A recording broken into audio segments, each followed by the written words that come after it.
大家好，欢迎观看居家101，我是阿杜。今天我们要来修理院子灌溉系统的漏水。我的院子最近几年几乎每年都会有漏水，大概是水管的年限到了。我通常是叫别人帮忙修，因为我不擅长挖洞，而且我也怕挖的时候不小心损坏更多管线。然后这个修理并不会很贵，大概$50-60，所以我通常就请认识的人帮忙。但是实在有点太频繁了，麻烦人有点不好意思，而且等人来的几天也会浪费很多水。你可以看到，只要院子开始浇水，这边就会开始渗出水来，量还挺大的。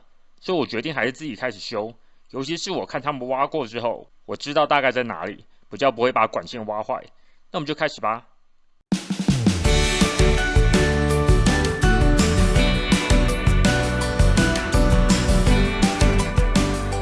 首先，我们看看需要哪些工具。我们需要买合适的水管，这个还挺困难的。我看别人说水管上会写，但是我没有找到。不过通常是0.7或是0.7英寸，这也是问题所在。我不知道为什么这两个尺寸这么近。我把两种水管对着，我都分不清楚哪一个是哪一个。这两种水管也有对应的接头，需要买对应的尺寸。买的时候最好选择这种 compression coupler， 它有压力把水管锁住，这样比较不会最后接缝就打开然后漏水。一次至少要买2个，因为一段水管有2端需要接。我不确定有1个还是2个漏水，所以我买了4个。需要一个耙子把石头耙开，然后需要挖地用的铁锹。我看帮我做的人之前用的是矿镐，应该是因为细一点比较不会铲到水管。不过我没有矿镐就是了，只能尽量小心一点。还有剪水管用的剪刀，这种剪刀是负责剪水管的，它剪出来比较平整，比较不会导致之后漏水。最后是要穿比较不会脏的衣服，挖管线会有烂泥巴。所以最好穿是这种化纤的，然后是黑色的衣服和裤子。我们现在开始挖漏水的管线，这也是一门学问。我们先把水关掉一阵子，确保没水之后，把水打开，看看哪里先开始渗出水来。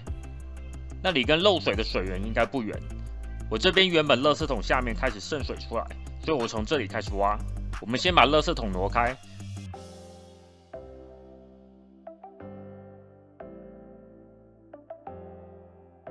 然后尽量先把石头耙开。挖的时候小心，不要太大力而挖到管线。我挖了一阵子没有发现管线，我以前看工人差不多就在这个深度就可以看到水管的，所以应该是被挪动了。我们把水打开，我这个可以用手机遥控，所以可以及时关起来。这边我们可以看到水是从后面渗出来的，所以水源在后面，而且它还没有流过来，所以其实还有一点距离。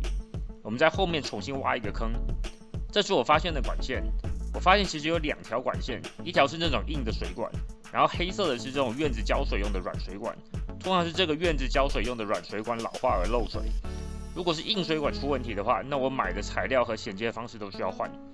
我们再尝试一次把水打开，这里没有漏水，不过我们可以看到水从后面流过来了，所以其实应该不远。我们这时候就简单许多，不用挖洞，顺着水管挖就好了。我现在把水打开，我们可以看到这里漏了，水有点多。我等一下让水少一点再录一次。虽然洞不大，但水量惊人。我原本想等隔天水干一点再换水管的，但是我后来发现快下雨了，而且隔天也会下雨。我挖的这个坑可能会积更多的水，所以我趁雨势还没有变大，现在急急忙忙地更换。其实也没有什么技巧。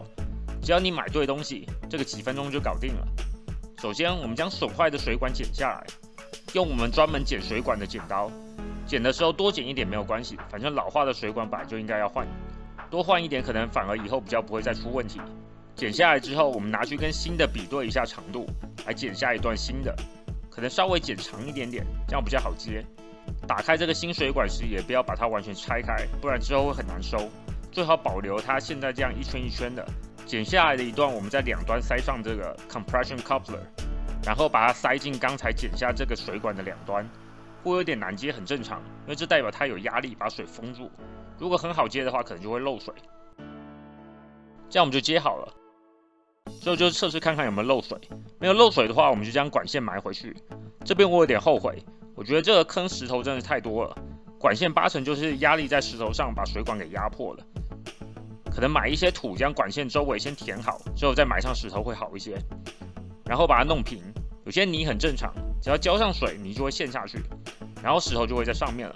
我不想浪费水，所以我就等下雨，这样我们就完成啦。如果您觉得视频有帮助，请按赞、订阅并开启小铃铛。我会尽量更新各种居家建议，希望对大家有帮助。非常感谢，谢谢收看。居家101内容主要分为维修、维护、安装、升级、清洁以及产品使用的心得。希望各位以最少的经费来达到最高的生活品质。各位用不到这些技能自然是最好，但是如果遇到，希望视频能对你有帮助。谢谢。